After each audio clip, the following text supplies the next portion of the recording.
तभी हम लीटा को देखते हैं जो कि अपने बचपन को याद कर रही थी, क्योंकि जब वो छोटी थी तो उसे उस स्कूल के छात्र बहुत ज्यादा परेशान किया करते थे, इसीलिए उसने अपने जादू से एक बच्चे के मुंह को बंद कर दिया था। लीटा बचपन में हमेशा न्यूट के पास जाती थी क्योंकि वे बचपन में बहुत अच्छे दोस्त थे। वे एक दूसरे की गलतियों की जिम्मेदारी भी लेते थे। बचपन में डंबलडोर जादूगर सभी बच्चों को सबसे ज्यादा डराने वाली चीजें दिखाता था, जहां न्यूट के सामने एक ऑफिस की मेज बन गई थी, क्योंकि न्यूट को हमेशा से ही ऑफिस का काम बोरिंग लगता था और लीटा के सामने वही मेज एक चादर के रूप में बदल जाती है।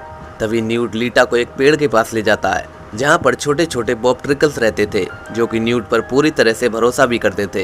तभी कहानी वर्तमान में आती है और डंबलडोर लीटा के पास आता है। लीटा डंबलडोर से कहती है कि तुमने मुझे बचपन में हमेशा नापसंद किया है, तुम और बच्चों के मुकाबले मुझे पसंद नहीं करते थे। लेकिन डंबलडोर कहता है कि तुम बचपन से ही बहुत ज्यादा होशियार थी और मैं तुम्हें पसंद करता था। तभी अगले सीन में काला जादूगर ग्रिंडेलवाल्ड क्वीनी से मिलता है। क्वीनी देखकर डर जाती है और अपने आप को बचाने के लिए तैयार हो जाती है। तभी ग्रिंडेलवाल्ड उससे शांतिपूर्वक बातचीत करता है और उसे बताता है कि हम इस दुनिया में जो चाहें वो कर सकते हैं, हम अपनी मनपसंद की शादी भी कर सकते हैं, जिस पे जादूगर मंत्रालय ने रोक लगा रखी है। क्वीनी उसकी बात सुनती है और उससे सहमत हो जाती है। तभी अगले सीन में न्यूट, टीना और जैकब को दिखाया जाता है, जो कि अपने बैग में वापस लौट चुके थे। न्यूट उस जानवर को रिझाने की कोशिश कर रहा था और वो उसे एहसास दिलाता है कि वो उसे चोट नहीं पहुंचाएगा। तभी वे तीनों यूसुफ को होश में लाने की कोशिश करते हैं, क्योंकि टीना का कहना था कि इससे क्रेडेंस के बारे में सच्चाई पता हो सकती है। न्यूट जैसे ही उसकी आंख चेक करता है तो उसकी आंख में एक छोटा सा कीट था। उस कीट को वो यूसुफ की आंख से निकाल लेता है और जैकब के हाथ में पकड़वा देता है। तभी टीना वहां से उठती है और जादूगर मंत्रालय जाने लगती है और वो सभी को जादूगर मंत्रालय को बताना चाहती है, क्योंकि वो अभी भी न्यूट की सगाई वाली बात से चिढ़ रही थी। तभी न्यूट टीना के पीछे जाता है और बताता है कि वो सगाई वाली बात झूठी है, दरअसल लीटा की शादी उसके भाई थीसियस से हुई है। तभी वे दोनों आकाश की तरफ देखते हैं, जहाँ पर काले रंग के पर्दे पूरे शहर पर बिखर रहे थे, जो कि काले जादूगर का संकेत था, जो कि अपने लोगों को इकट्ठा कर रहा था। तभी न्यूट और टीना एक योजना बनाते हैं कि वे दोनों जादूगर मंत्रालय जाएंगे और वहां से क्रेडेंस की सच्चाई की किताब निकाल कर लाएंगे। इधर काला जादूगर क्रेडेंस से मिलता है और उसको बताता है कि वो जानता है कि तुम्हारे माता पिता कौन है और वो उसे एक लोकेशन पर आने के लिए इनवाइट करता है। तभी जैकब की आंख खुलती है, जो कि बिल्कुल अकेला था, और वो वहाँ मशहूर जादूगर फ्लेमेल से मिलता है। फ्लेमेल जैकब को अपने साथ ले जाता है और उसे एक क्रिस्टल की बॉल दिखाता है। बॉल के अंदर जैकब क्यूनी और क्रेडेंस को देखता है। फ्लेमेल जैकब को बताता है कि क्यूनी कब्रिस्तान में होगी।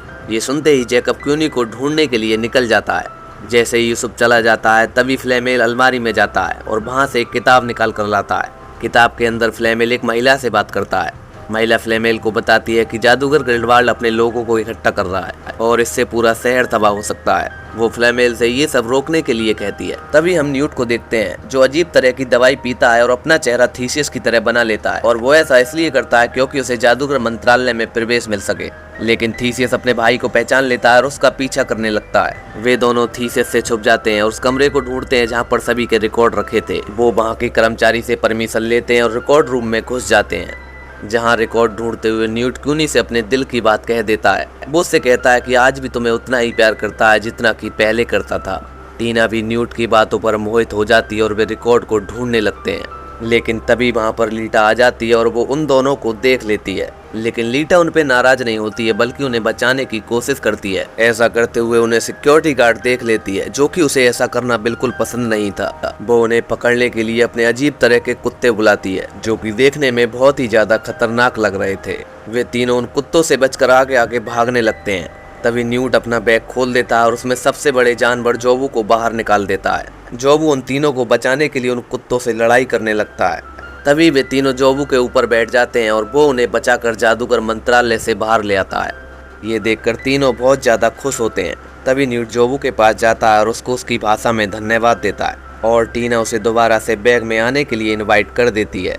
तभी अगले सीन में न्यूट, टीना और जैकब यूसुफ से मिलते हैं, जहाँ पर क्रीडेंस और उसके साथ नागिन भी उपस्थित थी। यूसुफ सबको बताता है कि वो क्रीडेंस को मारना चाहता है, क्योंकि वो अपनी माँ से बहुत ज्यादा प्यार करता था, क्योंकि बचपन में उसकी माँ पर जादू किया गया था, क्योंकि एक राजा था जो उसकी माँ पर जादू करके उसे अपने साथ ले गया था। उस राजा ने उसकी माँ के साथ एक बच्चा किया था, जो कि अब लीटा है। लीटा को पैदा करने के बाद उसकी माँ मर गई थी।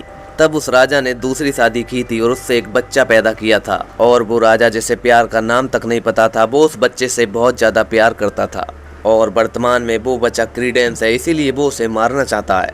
लेकिन लीटा बताती है कि उसने राजा के बच्चे को बचपन में ही मार दिया था, क्योंकि राजा का बच्चा एक नर्स के साथ रहता था और लीटा भी उसी के साथ रहती थी। वो बच्चा हमेशा रोता था और इससे लीटा परेशान हो जाती थी, इसलिए थोड़ी शांति पाने के लिए उसने नाव में बच्चे को बदल लिया था। और जिस नाव में उस राजा का बच्चा था वो नाव पलटकर डूब गई थी और उसके सामने ही उस बच्चे की मौत हो गई थी। और आज तक लीटा इसी गुनाह के साथ जिंदगी बिताती आई है।